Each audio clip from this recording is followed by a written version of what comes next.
Here's how to never have to worry about money after a car accident. Listen, if you have been in a... Tucked a nice sleep. Rebecca, dinner! I shouted out the back door at my daughter. She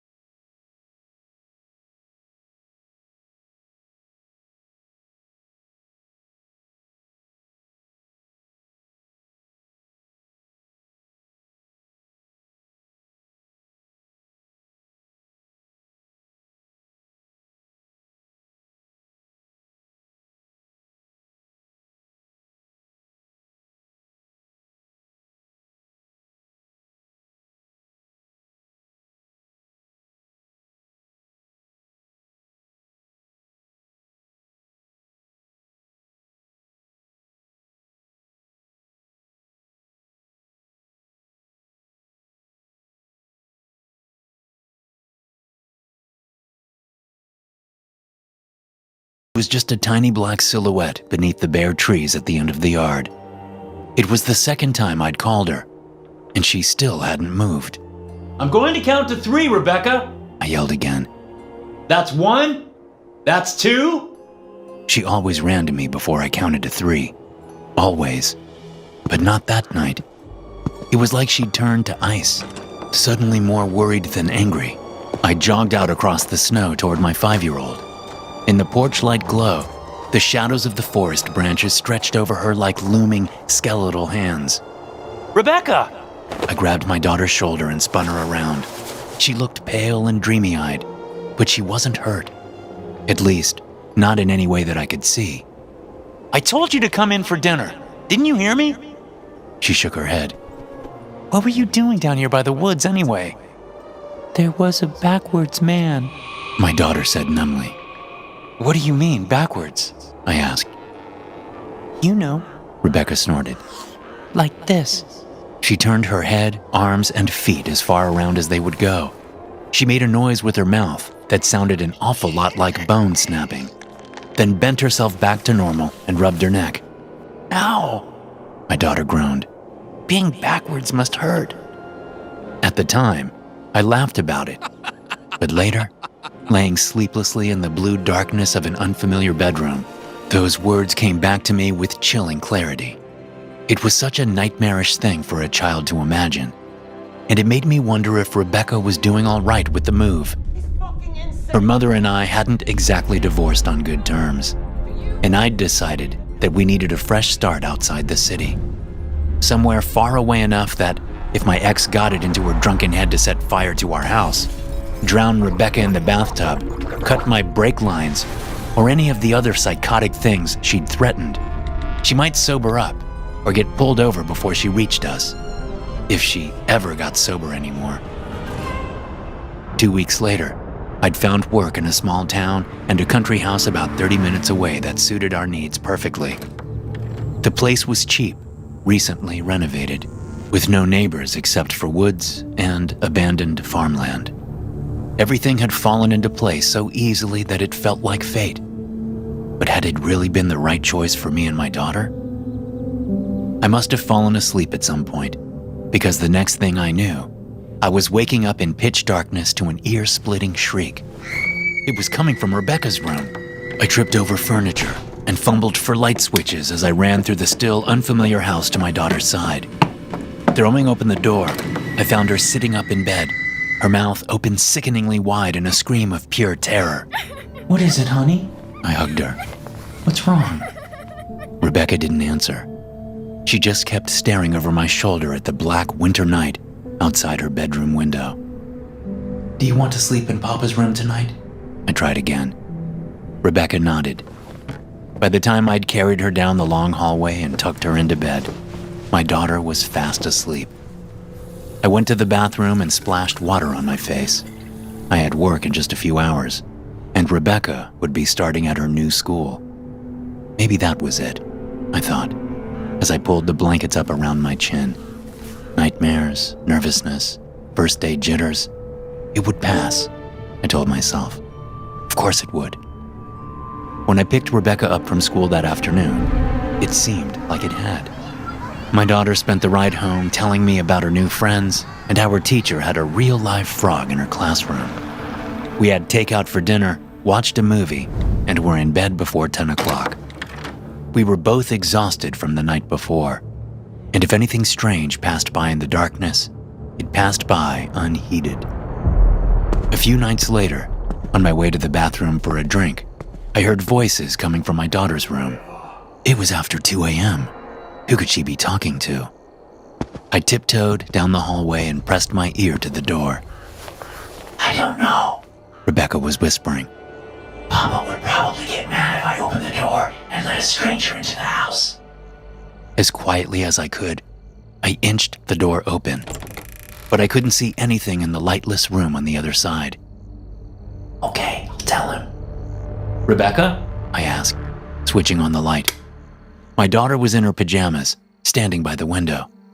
Who are you talking to? The backwards man. What are you talking about? Honey, was there someone outside your room? My daughter shrugged. My heart was racing as I ran downstairs, turned on the outside lights, and flung open the front door. Outside, a snowstorm was howling.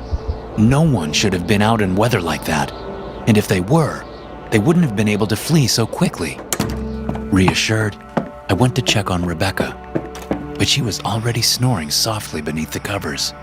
Too tense to fall asleep myself, I spent the hours before dawn reading articles online about how to prevent nightmares in young children. You look like Terry, my boss, told me the next morning at work.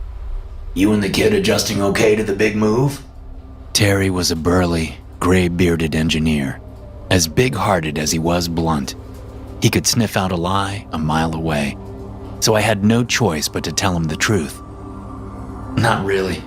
I grimaced over my third cup of coffee. Rebecca's been having bad dreams lately. Last night, she told me that there was a backwards man outside her room. Terry's eyes narrowed. Hey, I get that you're new, but don't joke about that. A lot of folks around here are superstitious, and even more have long memories. What are you talking about? I asked.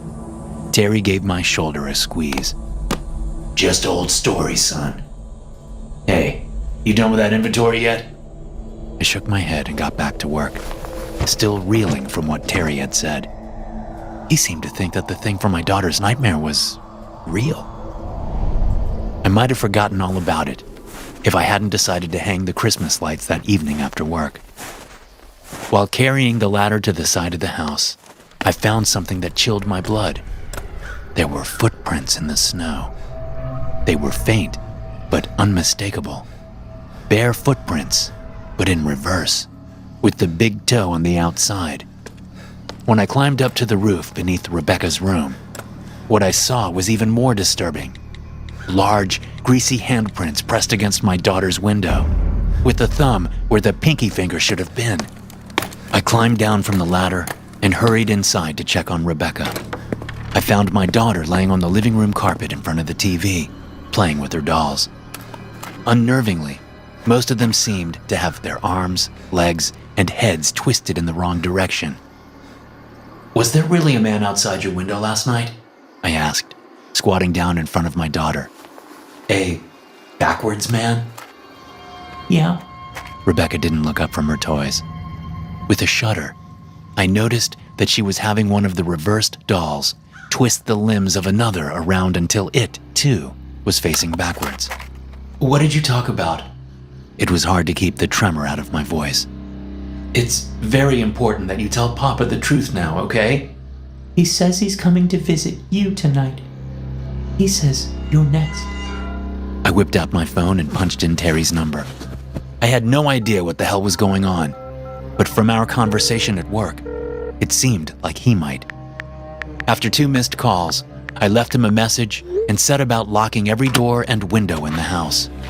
By the time I'd finished, the sun had set, and from the ominous blue-gray clouds overhead, I could tell that another winter storm was brewing. I paced the house like a caged animal. Rebecca could tell something was wrong. but I didn't have the words to express to her the dread that I was feeling. Something terrible was about to happen. I could feel it. I reminded Rebecca to warn me right away if she saw any strangers outside of the house that night. She nodded, nervous only because I was nervous. As I gave her a bath and got her ready for bed, I kept my phone close and my pistol closer. I had bought it because of some of the threats that my ex, Rebecca's mother, had made toward us, but I'd never imagined I would actually use it. I hadn't wanted Rebecca to know I had it, but I felt a lot safer with that heavy, deadly hunk of metal at my side. Outside, the wind howled. I sat in an armchair beside the bed watching Rebecca snooze, the pistol in one hand, a glass of whiskey in the other. Frightened as I was, the tension of the day had left me exhausted. Every time I nodded off, I snapped back awake, sure that I heard something. Something like long, inverted fingernails scratching the window, or inhuman footsteps on the roof above our heads. Maybe that's why, when the closet door creaked open, I wasn't sure the sound was real. Not until a pale, twisted hand reached around the top of the door frame. I had been so worried about the backwards man breaking into the house, I hadn't considered the possibility that he might already be inside. I grabbed Rebecca, clamping a hand over her mouth and pulling her under the bed beside me. Her sleepy eyes widened as the backwards man emerged from the closet. He crawled upside down across the ceiling, the bones in his reversed spine snapping as he twisted his head left and right, searching for us. He skittered down the wall, running his fingers across my bedsheets in search of limbs to bend and necks to snap. A painfully loud buzzing, a ringtone. My phone! Terry was finally calling me back at the worst possible time. With an inhuman moan, the backwards man dropped to all fours in front of us, his horrific upside-down face just inches from mine. He had found us, but this time I was ready. I fired. The noise was deafening in the enclosed space, but the bullet did its job. It connected with the backwards man's shoulder, knocking his arm away just seconds before those awful fingers wrapped around my skull. My second and third shots took him in the chest, knocking him to the floor. Black fumes, like smoke, or maybe spores, leaked from the holes in his naked flesh. Any normal person would be dead or dying, but the backwards man pushed his warped body back up from the floor and prepared to lunge at us again. I emptied what was left of the magazine into him, but it didn't seem to make any difference. I would have run screaming, or maybe passed out from fear, if it weren't for my daughter's high-pitched shrieks. I had to protect her, no matter what. I leapt at the backwards man, swinging my empty pistol like a hammer at that grotesque face. Those black fumes were all over me now, covering my clothes, face, and hands with a disgusting oily film, but I didn't care. I didn't stop until the twisted thing in front of me was still. When it was all over, I leaned back against the wall, panting. Apart from the winter storm raging outside and Rebecca's muffled crying, the house was silent. With a shaking hand, I reached out for my phone to see what Terry had to tell me. As I hit play, I stared at the backward man's corpse, still grotesque even in death.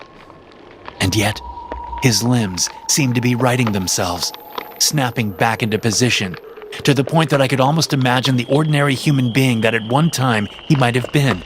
I wondered whether it was some side effect of rigor mortis.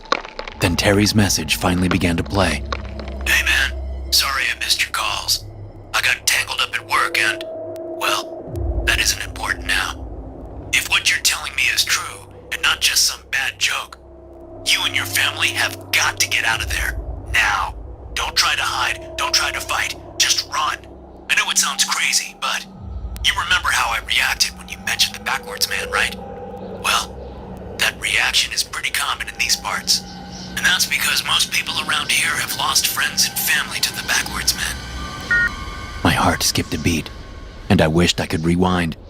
Terry had recorded his message someplace with bad reception and a lot of echo. A garage, maybe. But I would have sworn he'd said, backwards men, not man. Men. If I'd heard right, it wasn't over. Rebecca and I were still in danger. I scooped up my daughter and ran downstairs to the garage. The swirling snow and ice outside the window looked lethal, but not as lethal as facing more monstrosities like the thing that I'd left on the bedroom floor, its limbs contorted like a dead spider. While I reloaded my pistol and piled winter gear into the car, Terry's message rambled on in the background. The backwards men are easy enough to avoid most of the time. They hate bright lights and crowds. During the day, you're not likely to run into one unless you're skulking around in some sewer or cave or abandoned building. But at night... The groan of the garage door drowned out whatever Terry said next. It couldn't open because it was frozen shut. Cursing, I rushed to melt the ice with hot water. If more of them were out there, I was running out of time. No one knows where the first backwards man came from, the recording continued.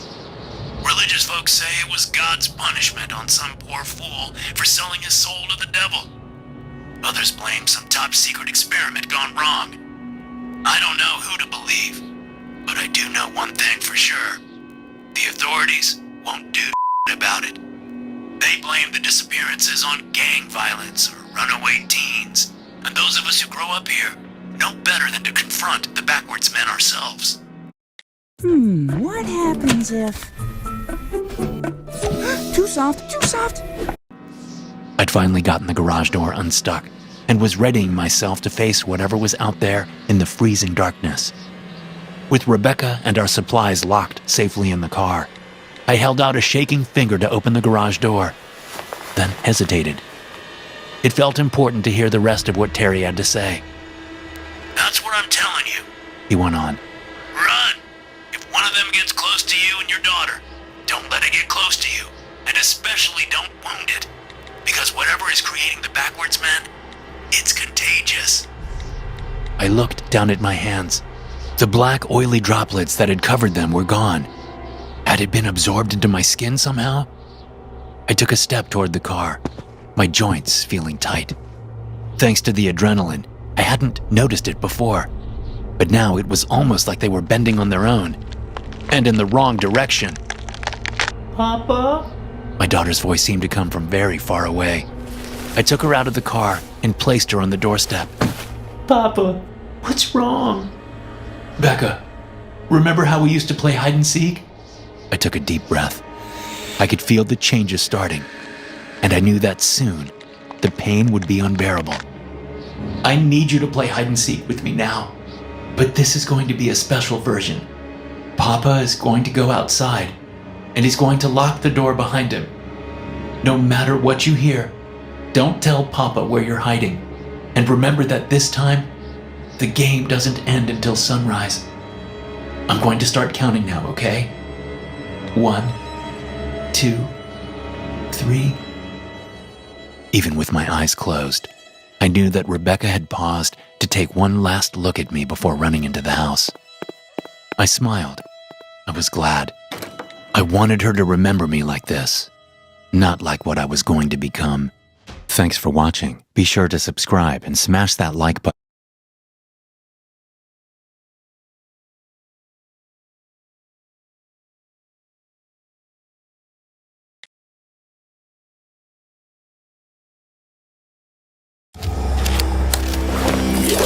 Talk to nicely.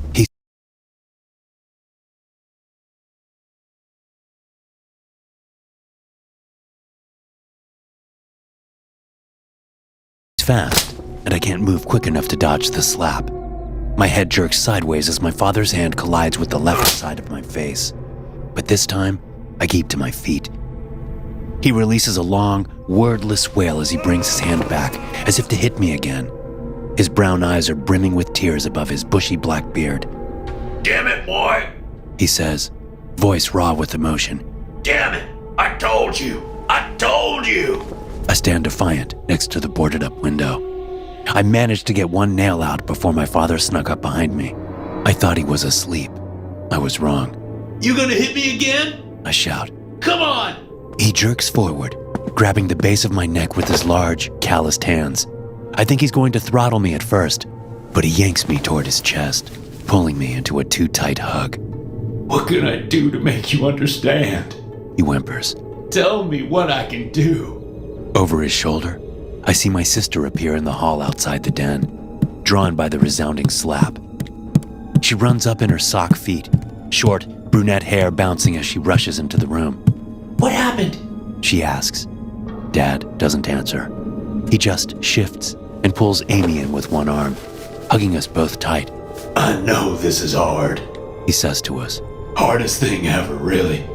But I need you two to understand that you can't leave. You can't. It's not safe out there. It's the same story we've been told for the last 2 years, and it's getting old. I push away, slipping my head out of his arm. I wasn't going to leave. I say. I just wanted to look. I just wanted to see the trees and the sun for a change. Dad shakes his head, letting go of Amy. That's how it starts, he says. First, you'll only want to look. Then you'll want to venture into the yard. Then you'll want to head into the woods. Best to just not start. I'm sorry, but that's the way it is. It's been 2 years, Daddy. Amy says. Can't we just look out? Just for a few minutes? I mean, you get to go outside. Why can't we? Dad shakes his head again, wiping tears away. I know you're both at an age where staying cooped up in here seems like the worst thing possible. I remember being 17, but I can't imagine how hard this is on you both. I never had to go through anything like this when I was your age. But the fact is, you need to be mentally prepared to go out there. Because they'll try to trick you. They will. Who will? I ask. Them, he says. They're the ones out there now. There are no more people like you or me. That's what you keep saying. I say. But how are we supposed to believe you if we haven't ever seen them? This is not up for discussion. You're not ready. And if I find you trying to pry another board off a window or open a door, I'll be forced to institute a strict lockdown. Stricter than this? I say, nearly shouting. But my dad is already walking out of the room. A few moments later, he returns with a hammer and several nails. He repairs the damage I did and adds an extra nail to each side of the board covering the window. It's about time to start dinner, he says. You two better get to it. Amy and I share a look. Then we walk out of the den, heading for the kitchen. I heard a plane again. I tell her when we're out of earshot. Her eyes widen. You did? Smiling at her excitement. She's only a year younger than me, but she'll always be my baby sister. Sure did. That's why I was trying to get the board off. I thought Dad was napping. I wish I could hear a plane. Amy says. Or anything, really. I thought I heard an engine too the other day. I tell her. But it might have been thunder. It was so distant, I couldn't tell. We fall silent as we reach the kitchen. Dad spent a couple of hours outside today, harvesting vegetables from the garden and slaughtering a chicken for our next few meals. What I wouldn't give to go outside with him, even for just a few minutes. But no. He says I'm not ready, thinks I'm still just a kid. We start preparing dinner, working in silence.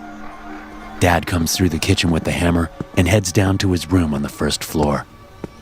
When dinner is almost ready, I head downstairs to tell Dad. As I approach his room, I pass the back door, which is locked from the inside with a metal chain around 2 metal hasps, one fixed to the door and the other to the wall. Dad keeps the padlock key around his neck. The other door to the cabin is so boarded up that it would take me hours to get it open. As always, I check to see if the lock is securely fastened. It is. I notice Dad's door is closed, which is only the case when he's drinking, something that's been happening more and more recently. I don't know how much liquor he managed to stow away before we went into lockdown, but he must be getting low. Pausing outside his room, I press my ear to the door. Every day they keep pushing me, I hear him say. And it's getting harder and harder for me to resist them. Sometimes I just want to give in, to let them do whatever they want. At least it would end the turmoil. I wouldn't have to feel like this anymore. There's a pause, and I hear the sound of liquid gurgling from a bottle. It's my dad taking a swig of liquor. I knock on the door even as I turn the knob and walk in. Startled, My dad quickly puts the bottle of whiskey down beside the recliner he's sitting in. He has a framed photo of my mother in his left hand. Dinner's about ready, I say. Okay, He says, sniffling. I'm coming. We don't talk much through dinner. When we're done eating, Amy and I do the cleanup. Then she heads to her room just down the hall from mine on the second floor. I go to my room and collapse onto my bed. As I lie in my bed, staring at the board over my window with nails every 2 inches, I hear a strange murmuring from outside. At first, I think it's the wind, but it seems to get louder or closer, and I realize it's people. I can't hear what they're saying, but the conversation seems casual, judging by the tone. Sounds like a couple of girls walking by in the woods, chatting. I jump up from my bed and rush to Amy's room. Did you hear that? I ask. She sits up in her bed, setting her book aside. Hear what? People! I say. Outside! I hear them talking. Really? Yes. I say. Just be quiet for a minute. We stay still, listening. I even hold my breath, but I can't hear the people anymore. I don't hear anything. Amy says. They must be gone, but they can't have made it far.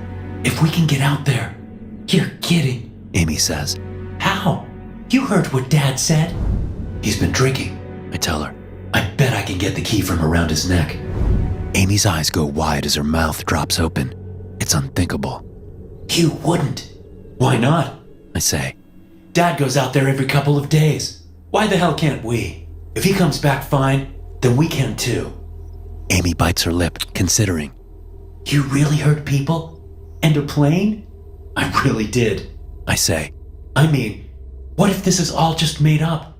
All this stuff happened right after Mom died. What if it's completely normal out there? Amy shakes her head. You saw the news reports back then, she says. Something happened, even if they didn't know exactly what. Yeah, I know something happened. I say. But that was 2 years ago. What if everything is fine now? I mean, why else would there be planes flying around and people hiking through the woods? Maybe, Amy says. And why would it be safe for Dad to go out, but not us?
Does that make any sense to you?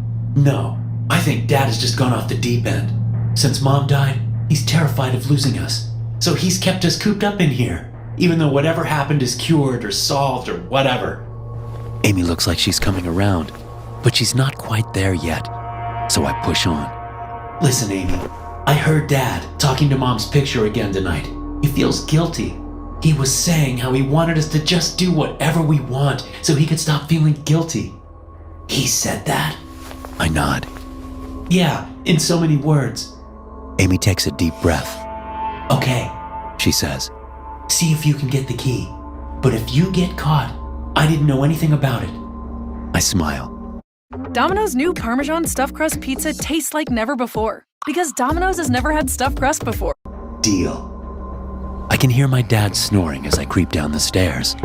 His door is open, as it usually is, because he likes to be able to hear if we start messing with the chain on the back door. As I get to his door, I look inside. He's passed out in the recliner next to his bed, my mom's picture in his lap, and I can see the padlock key on the leather strap around his neck. Moving closer, I stop and wait. Dad? I whisper. Nothing. He's out. Using just the tips of my fingers, I twist the necklace so I can see the metal clasp. I unhook the clasp and then pull the necklace off. My dad doesn't make a move.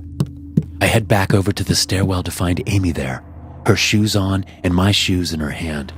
She gives them to me, and I put them on as quickly as I can. I'm shaking with excitement. She also has a flashlight. I probably would have forgotten about a flashlight in my excitement. Moving as slowly and as gently as possible, I undo the padlock and remove the chain, setting it down next to the doorway. Then I unlock the 2 deadbolts and the knob. Amy and I look at each other in the dimly lit hallway. We smile.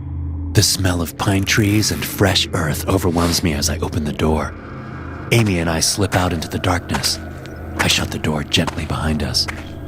Amy clicks the flashlight on and shines it around.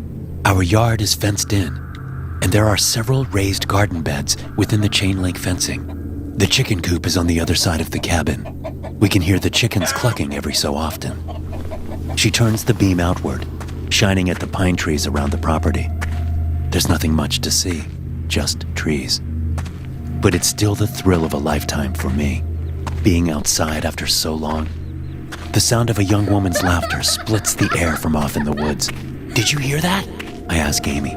She nods, smiling. When I look back out into the woods, I notice the glow of a fire illuminating the trees just over the low ridge. Suddenly, I can smell the fire on the wind. "Let's go check it out," I say, heading toward the gate without waiting for an answer. Amy follows, lighting the way. As we approach the crest, we slow down, looking over. Sure enough, there are 3 teenage girls sitting around a campfire, joking and laughing. Amy and I look at each other with wide eyes. As we're about to discuss our next move, one of the girls calls out to us. "Hey, don't be scared. Come join us." She's a very pretty girl. In fact, all of them are. I can't believe my luck. "Okay," I say. I start forward, and Amy follows a few steps behind. All 3 faces are turned toward us, smiling and easygoing. "I'm Jenny," the one who already spoke says. "Do you guys live in that cabin down there?" "Yeah," I say.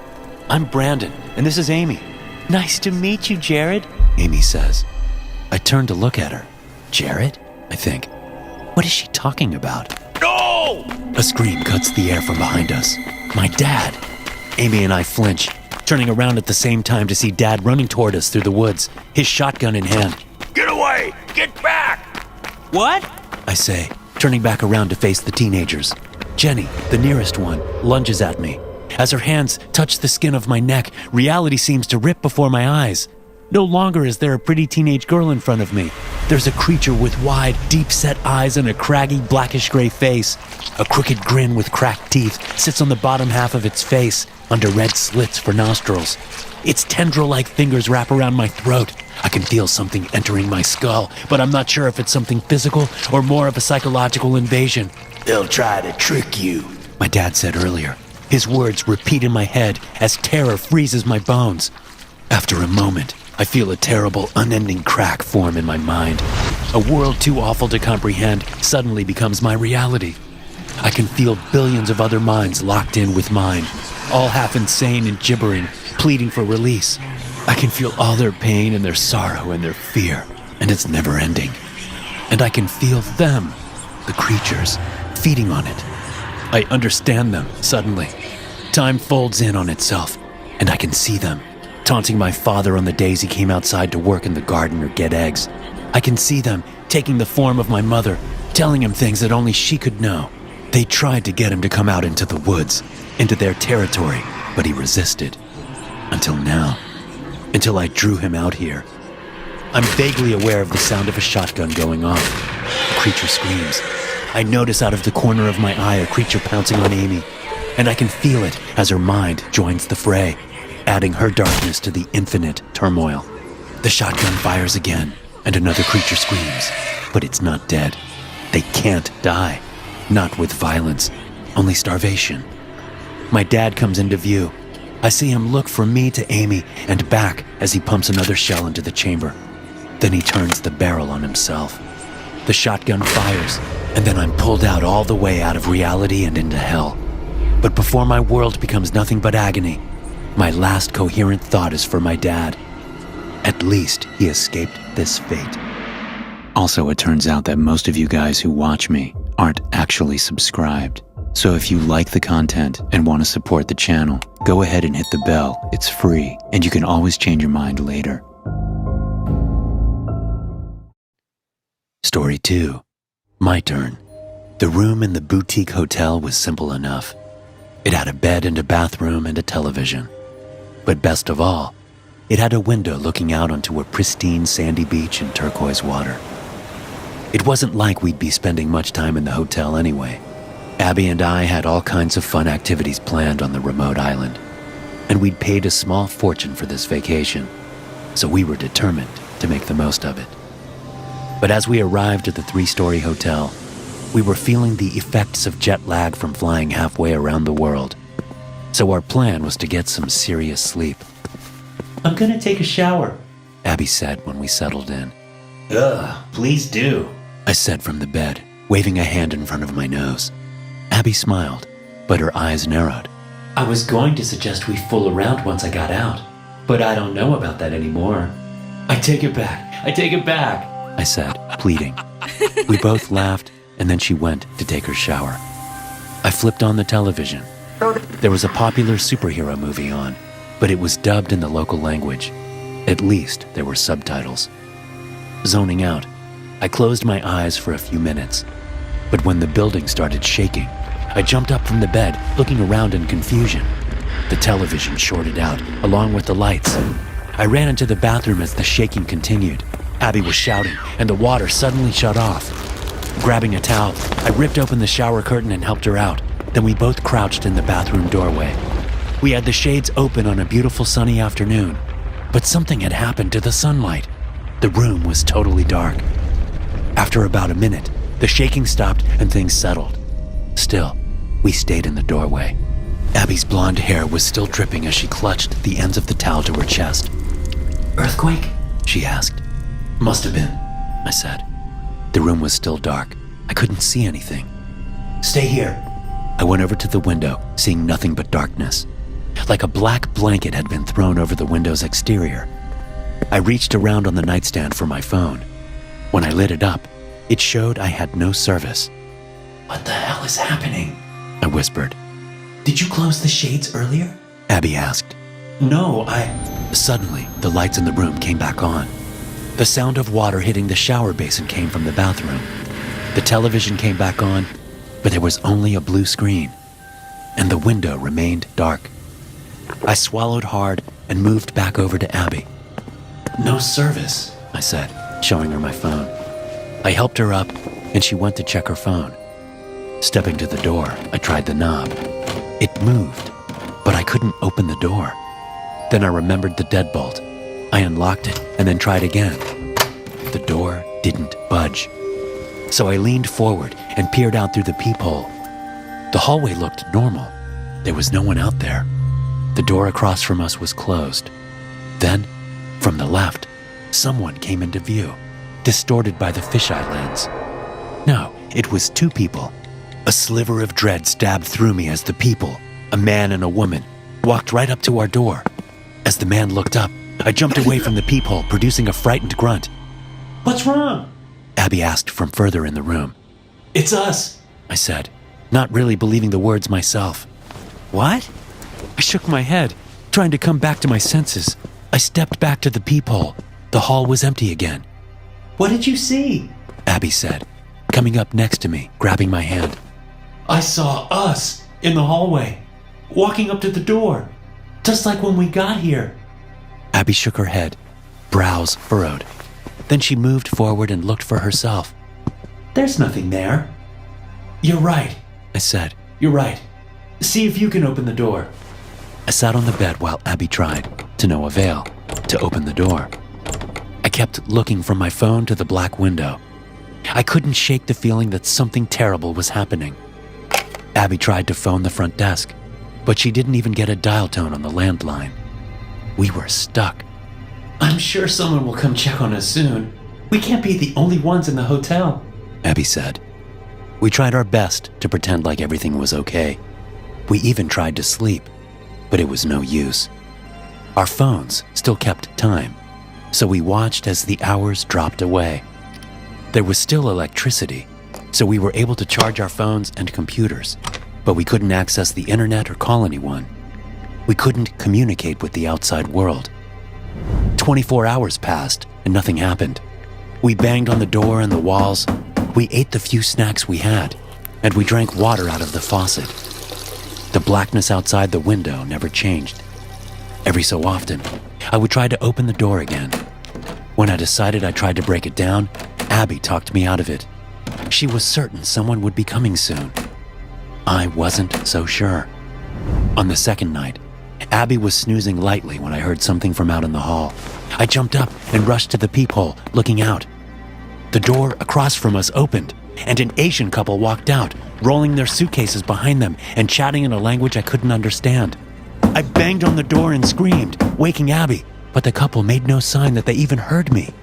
And by the time Abby got to the door, they were gone. I could tell she didn't believe me. After all, I was the only one who had seen anything out the peephole. I'm telling you, there were people there. I heard them talking, I said. Fine, I believe you. Is that what you want to hear? I guess they were deaf, even though they were talking. You don't f***ing believe me! I shouted. Don't lie to me! Don't shout at me, Abby said in a low voice. Remember what Dr. Shelton said about yelling. Dr. Shelton! Don't you see that we're screwed here? If we don't get out of here, we're going to starve to death! Abby stormed past me and into the bathroom, slamming the door. Another day passed. We didn't speak much. Our hunger and fear took up our thoughts and energy. We just laid on the bed, staring up at the ceiling. We kept the light on, unable to bear the pitch dark. Finally, sleep came to me, but it didn't last long. Josh! Abby called, jerking me awake. Josh! She was in the little hallway next to the bathroom. I stepped to the foot of the bed and saw the box, sitting just inside the door. What the hell is that? I asked. Did you get the door open? No, Abby said, almost crying. It still won't open. The box was just sitting here when I came to use the bathroom. I skirted the box, careful not to touch it. It looked like cardboard, but not quite. The texture was wrong, like it was slicker than cardboard, slightly shinier. After looking out the peephole and seeing nothing but the empty hallway, I tried the door. It still wouldn't open. Come on! I screamed, banging on the door. After a minute of this, I'd worn myself out. Are you done? Abby asked. You really think that's going to help anything? I ignored her and turned my attention to the box. It was closed, the two long flaps pressed together on top, but there was no tape holding them in place. And when I touched the top of the box, the two flaps opened. Working carefully, I opened the box and looked inside. I think it's food, I said. Abby, who'd been standing back with a blank look on her face, seemed to snap out of her daze. Really? Inside the box were small rectangular bars. They were the same color as the cardboard, but they had a different texture. I could smell them.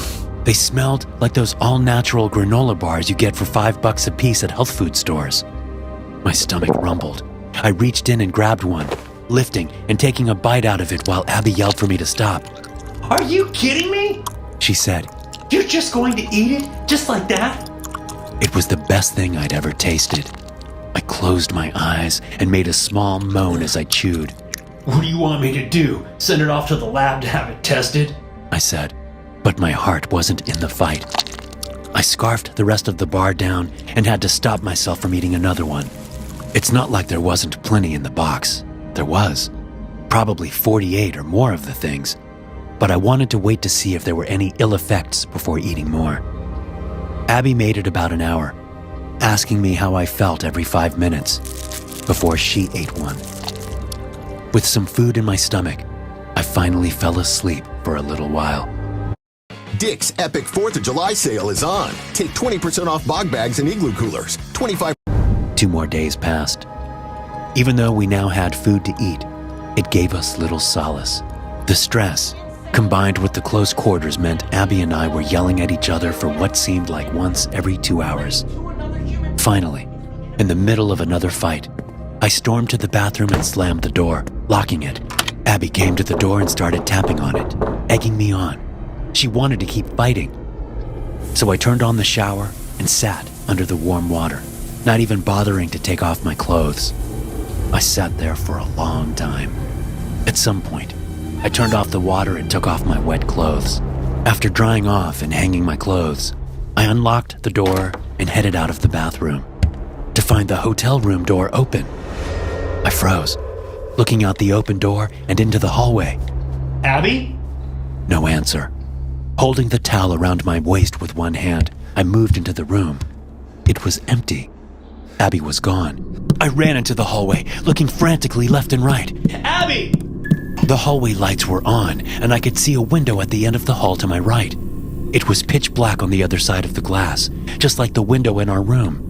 Running to the left, I rounded the corner toward the stairs and the elevator. No sign of Abby. I hit the elevator button, but nothing happened. It didn't light up, so I tried the door to the stairwell. It wouldn't budge. I ran back the other way, passing the room and stopping when I got to the window. What the fuck? I screamed, punching the window. A sharp pain shot through my hand, and I knew I'd broken something. The window remained unmarred. Clenching my teeth and gripping my right hand below the wrist with my left, I stumbled back to the room, tears streaming down my face. And as I came to the door, I noticed something on it. There was a small device fastened over the peephole, almost like a little version of those doorbell cameras people have.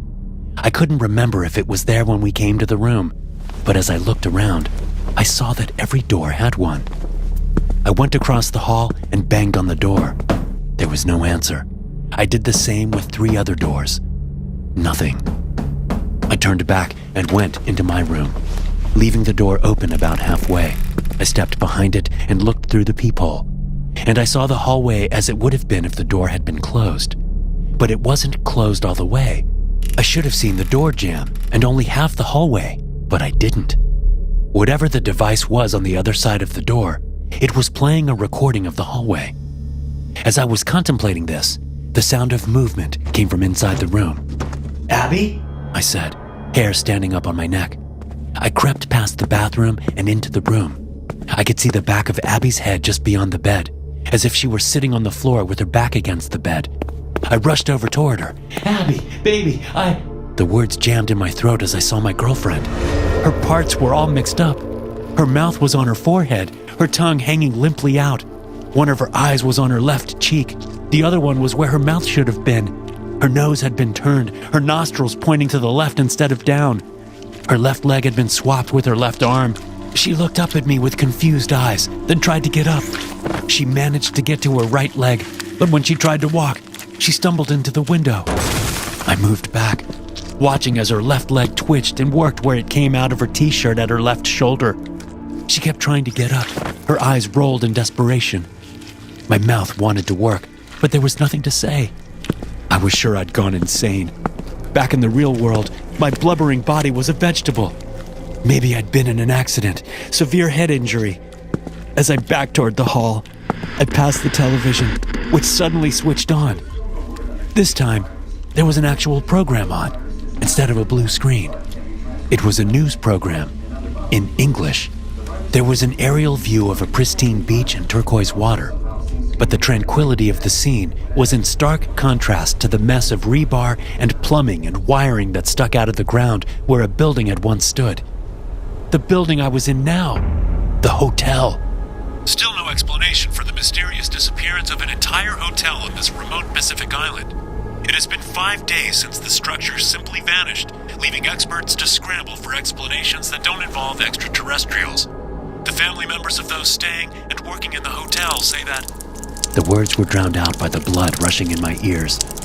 Abby stumbled toward me, reaching out with her right hand as she balanced on her right leg. She grabbed my left hand and jammed it up to her throat. It took me a moment to realize she was asking me to kill her. I shook my head and yanked my hand away as panic closed in. Backing toward the door, my only thought was to run. But I couldn't go anywhere. There was no escape. And as I backed up to the doorway, I felt the strong, cold grip of hands with too many fingers around my arms and legs.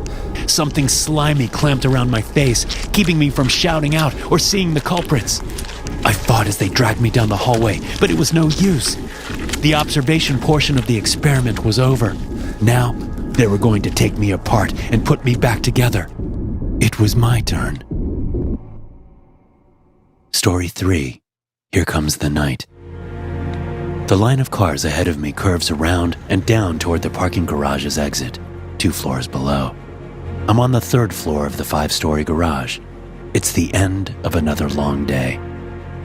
When I first started working here, I tried to duck out of the office early so I wouldn't have to wait 10 or 15 minutes just to get out of the poorly designed garage.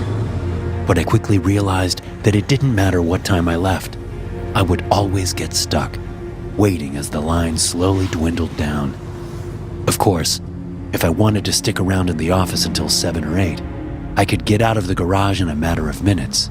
But that wasn't an option. So here I sit, once again. The skyscrapers outside are painted with the last rays of dull orange sunshine as the night expands into its fullness. The car ahead of me inches forward. I follow suit, moving no more than 2 feet. Cars, trucks, and SUVs choke the narrow aisle. Some poor suckers are sitting in their cars, still in their parking spots. They won't be able to get out for a long time. Not unless some good Samaritan stops and lets them back up. But it won't be me. Not today. There's some kind of commotion ahead, where the line of cars curves to the left, down the ramp to the 2nd level. I hear the faint squeal of tires over the podcast I have playing in my vehicle, followed by the muted crash of a fender bender. Oh, great, I say. Just what we need. Then there's another, louder crash, and more tires squealing on the concrete. A young man in an off-the-rack suit comes running around the corner, huffing from sprinting up the ramp. His eyes are wide, and he's looking at the people in the cars he passes, yelling something. I roll down my window as he approaches. Run! He screams. Run! Beyond him, I see several other people run around the corner. There are men and women, all dressed in business casual. One woman with glasses and a tangerine dress trips just as she's rounding the concrete pillar that blocks my view of the ramp. She lands with her upper body visible to me. And just as she's getting to her hands and knees, she's yanked backwards so fast her glasses fly off. Bright lights flare from the car in front of me as the guy puts his sedan in reverse. Before I can react, he hits the gas and slams into the front of my Nissan Rogue. I look in my rearview mirror and see that the car behind me is right on my tail. I'm not going anywhere. Not in my vehicle, anyway. I put it in park, panic expanding in my chest like a terrible balloon.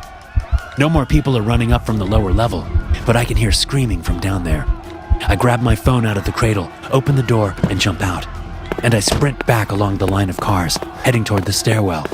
If I can get to the ground, I can get help. But just as I reach the stairwell, which is next to the 2 elevators, I nearly crash into a balding guy who works in my office. He's coming up out of the stairwell. Todd, I say, looking into his eyes. I can't look for long. There's something about them. Something haunting. And as I glance down, I see blood on his black shoes and brown pants. Fresh blood. Don't go that way, he says. Why? What's happening? I was down there, Jamie. I saw something. What? What the hell is going on? Can't we get out that way? Todd shakes his head. It's on lockdown. The metal gates came down. The pedestrian doors are locked. There's no way out down there. I run over to the nearest side of the parking garage and look down at the sidewalk below. As I'm watching, I see a man jump out from the floor below, screaming. He lands hard on his feet and curls into a roll. He comes up and sprints into the street without so much as a glance either way. The driver of a city bus hits her brakes, but it's too late. The man is lost from view as he's slammed to the ground and pulled under the bus. Eyes wide in disbelief, the bus driver looks around frantically. Her eyes land on the parking garage. She sees something there, on the floor below me, and she screams. I can hear it even though her window is closed. She jams on the gas and the bus streaks away. Meanwhile, other traffic is stopped on the one-way road. People step out of their cars, cell phones to their ears as they call the police. Then something large and dark soars past overhead. I look up only to see a brief glimpse of what looks like a large shadow disappearing around a building. The sound of metal distorting and glass breaking draws my attention back into the garage. People are now screaming as they ditch their cars, heading past me up the ramp between the 3rd and 4th floors. I look back at the little alcove with the stairwell and elevators. It's jammed with people, pushing and shoving, trying to escape. A car comes flying into view like something out of the movies, tumbling through the air. It smashes into the alcove. I turn away on instinct before I see the carnage and run up the ramp to the 4th level. As I run, I call 911. I'm greeted with a recording telling me that all call takers are busy. Once again, I make it to the side of the structure and look over the concrete railing. Only this time, I'm looking down from the 4th level. Half of the cars on the street below look to have been abandoned, their doors left open, drivers nowhere in sight. As I watch, several cars try to work their way through the abandoned vehicles. They crash into each other at low speeds, reversing and hitting the gas again as they frantically try to leave. What the hell is happening? There's a whoosh sound from above me. I look up, but see nothing. Just the last of the fading twilight and the darkening sky. Meanwhile, they're still screaming and crashing from below. I decide to run up to the top floor of the parking structure to try and see what's going on. Huffing, I reach the 5th level, which is open to the sky. Buildings of various sizes crowd the view. There's a group of people huddling in one corner, looking fearfully up at the sky. I glance up, trying to see what they're seeing.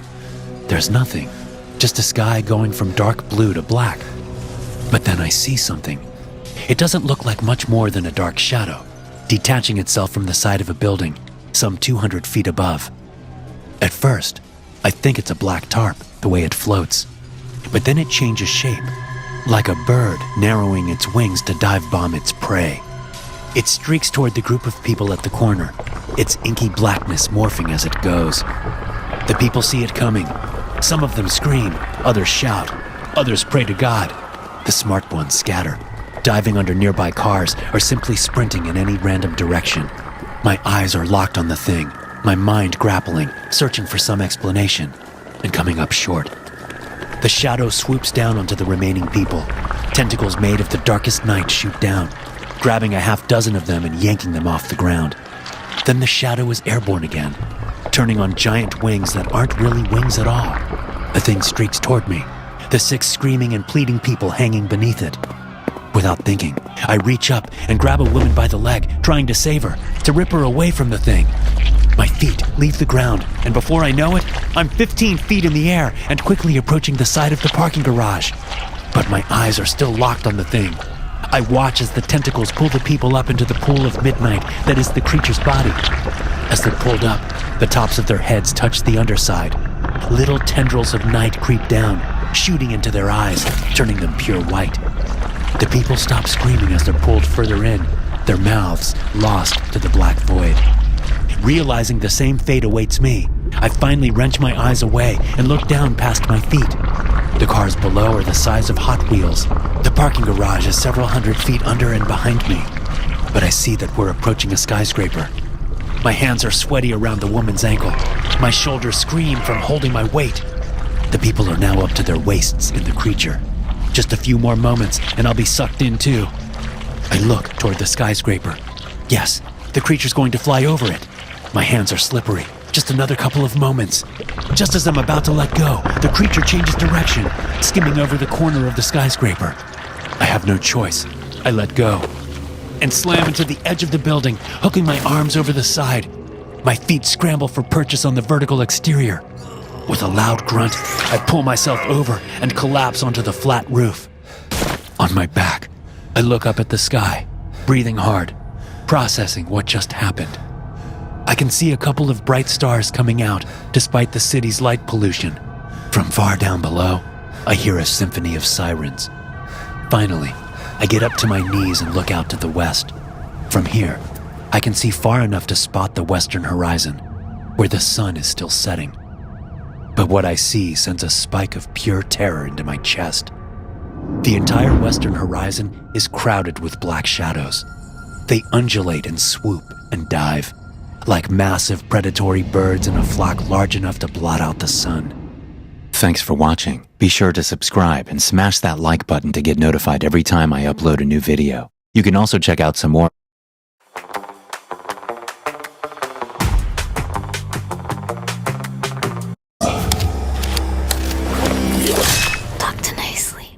My job feels lonely sometimes. I'm the night janitor at a robotics facility. I'm not really alone, though. The facility is open 24 hours a day. Research staff fills the halls. They don't talk to me, though. There are 5 janitorial units that clean up as well. CUs, they call them. Custodial. Since they rolled them out, my job has gotten easier. Makes it hard to complain. They are the best co-workers I've had. Sometimes they freak me out a little. Good evening, Brendan Maxwell. CU2 says to me cheerfully. I call him 2. The robot outwardly resembles a human, but has a carbon fiber frame covered with a blue casing. His face is an LED screen that displays a generic smiley face. 2 is pushing a dust mop through the sterile lobby as I do my after-lunch facility inspection. Truth be told, I'm a quality control measure for the CU's work, rather than a custodian. Evening, 2. I say with equal cheer. Look like you could use a buff and a wax. Your clear coat has seen better days. Swing by the maintenance room tonight around 5 a.m. and I'll shine you up. He laughs in a punctuated manner. That is a most welcome offer. I will coordinate with CU3 to assume my duties at data received. Confirming data. New directive confirmed. 2's jovial tone has vanished. He was placed into service 4 years ago, and while he has undergone improvements and updates, his demeanor never changed. The artificial emotion is gone. I've never seen him act so strangely. 2, you okay? I ask.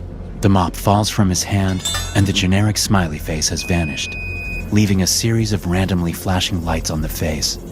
I reach toward him, but before I touch the blue shell, yellow caution lights turn on, and the emergency siren begins to fill the hallway. The intercom system crackles to life, and a soothing female voice begins to speak. Attention facility personnel. An artificial intelligence containment breach has been detected. Lockdown protocol is now in place. This is a level 5 AI breach. Facility lockdown in progress. The message begins to repeat. I can hear the thick steel panels installed above every window and door in the facility squeal as they slide out. The floor rumbles as the heavy barriers make contact with the cement foundation. Maxwell, Brendan, identified. Subject is classified as a low-level threat. Containment or termination query. 2 turns his rapidly blinking faceplate toward me and begins to move forward. His arms extend in my direction and I stumble backward, slamming into the wall. Containment acceptable.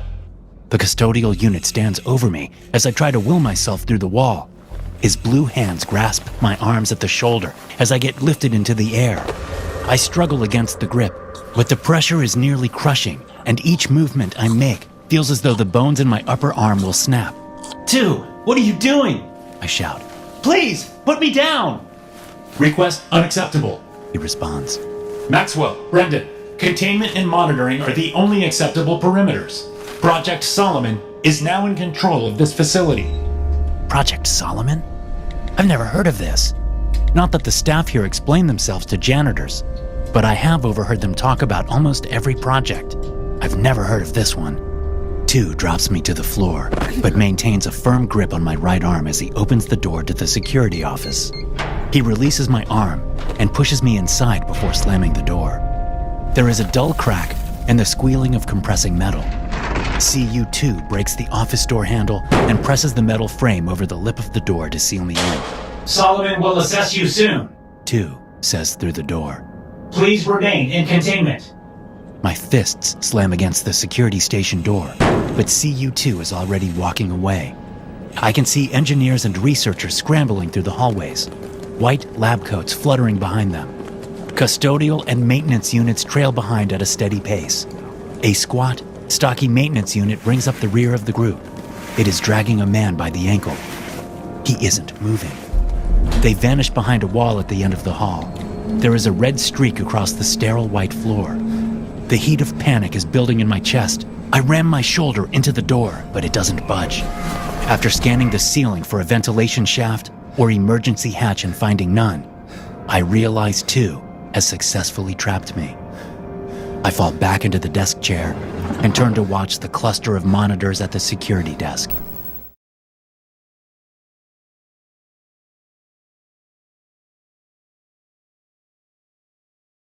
Screens are filled with horrific images of the robotic units attacking the staff. Red trails weave a web from room to room as the units drag or carry their victims to a secure development area. Most of the people are writhing in the grip of their mechanical captors. They scream, but I can't hear them. It is a small blessing that the security guard had muted the sound on the monitors. The staff's mouths are opened wide, and their eyes are clenched.